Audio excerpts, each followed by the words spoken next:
সরকারি কর্মকর্তা কর্মচারীদের নবম পে স্কেলের পূর্ণাঙ্গ গেজেট কবে প্রকাশ করা হবে সেটা নিয়ে এখন সবচাইতে বড় প্রশ্ন। তো পূর্ণাঙ্গ যে গেজেট সেটা ঈদের পরপরই মূলত প্রকাশ করা হচ্ছে এবং আগামী বাজেটেই নবম পে স্কেল ঘোষণা করা হবে। সংশ্লিষ্ট সূত্র থেকে আরও জানা গিয়েছে নতুন পে স্কেলে সব ধরনের আইনি ও প্রশাসনিক আনুষ্ঠানিকতা সম্পূর্ণ করতে আরও কয়েক মাস সময় লেগে যেতে পারে এবং সেটা সেপ্টেম্বর মাস পূর্ণাঙ্গ সরকারি গেজেট প্রকাশ হতে পারে। তবে সরকারি কর্মকর্তা কর্মচারীদের চিন্তার কোনো কারণ নেই, কারণ এখানে যে 1 জুলাই থেকে তাদের বকেয়া সহ এরিয়ার যে পুরা যে বেতন অর্থাৎ বকেয়া বেতন সেটা তারা পেতে যাচ্ছে। এবং নবম পে স্কেলে এমপিওভুক্ত শিক্ষকদের বেতন কিভাবে বাড়বে সেটা সম্বন্ধে একটি আইডিয়া পাওয়া গিয়েছে। আসছে কাঙ্ক্ষিত পে স্কেল বাস্তবায়ন হবে 1 জুলাই থেকেই। সর্বশেষ বৃহস্পতিবার এ বিষয়ে অনেকটা চূড়ান্ত সিদ্ধান্ত নিয়ে এসেছে সরকার। এদিকে সরকারি কর্মকর্তা কর্মচারীদের বেতন চূড়ান্তর পর শিক্ষকদের বেতন নিয়ে নানা আলোচনা চলতেছে। জানা গিয়েছে নতুন সরকারি বেতন কমিশনের সুপারিশ অনুযায়ী প্রাথমিক শিক্ষকদের বেতন বড় অঙ্কে বৃদ্ধি পাচ্ছে। 13তম গ্রেডের শিক্ষকদের বর্তমান বেতন 11,000 টাকা থেকে বাড়িয়ে দ্বিগুণ করার প্রস্তাব করা হয়েছে। নতুন পে স্কেলের বিশেষভাবে 11 থেকে 20তম গ্রেডের কর্মচারীদের জন্য বেতন বৃদ্ধির হার সবচাইতে বেশি রাখা হয়েছে এবং টিফিন ভাতা সহ অন্যান্য সুবিধা বাড়ানোর পরামর্শ দেওয়া হয়েছে।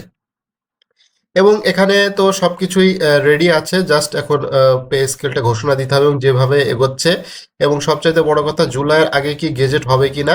সংশ্লিষ্ট সূত্র জানা গিয়েছে নতুন পে স্কেলে সব ধরনের আইনি ও প্রশাসনিক জটিলতা আনুষ্ঠানিকতা সম্পূর্ণ করতে আরো কয়েক মাস সময় লেগে যেতে পারে।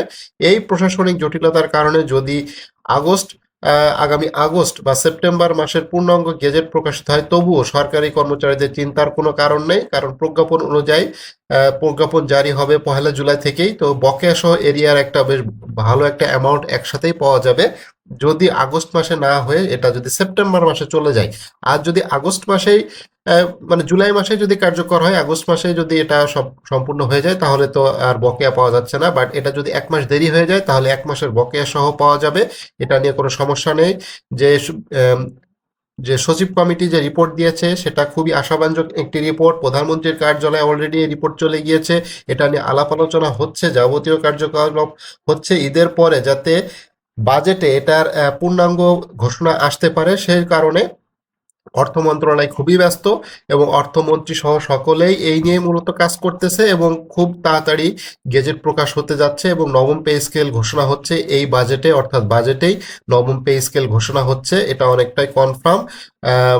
বিশেষ করে 11 থেকে 20তম গ্রেডের যে সকল কর্মচারী আছে তাদের বেশি ভাতা কিভাবে বাড়ানো যায়, তাদের বেশি সুযোগ সুবিধা কিভাবে বাড়ানো যায় সেটা নিয়ে সরকার অলরেডি কাজ করতেছে।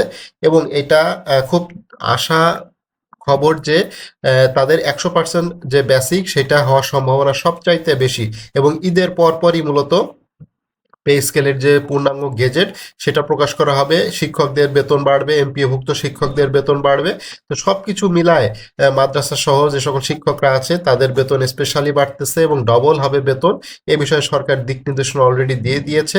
তো বাজেট প্রণয়ন সাথেই মূলত এর সাথে সংশ্লিষ্ট এবং আগামী জুন মাসে যে বাজেট অধিবেশন অনুষ্ঠিত হবে সেখানেই সবকিছু আলাপ আলোচনা হবে এবং সেখান থেকে একটা ভালো সুখবর পেতে যাচ্ছে সরকারি কর্মকর্তা কর্মচারীরা।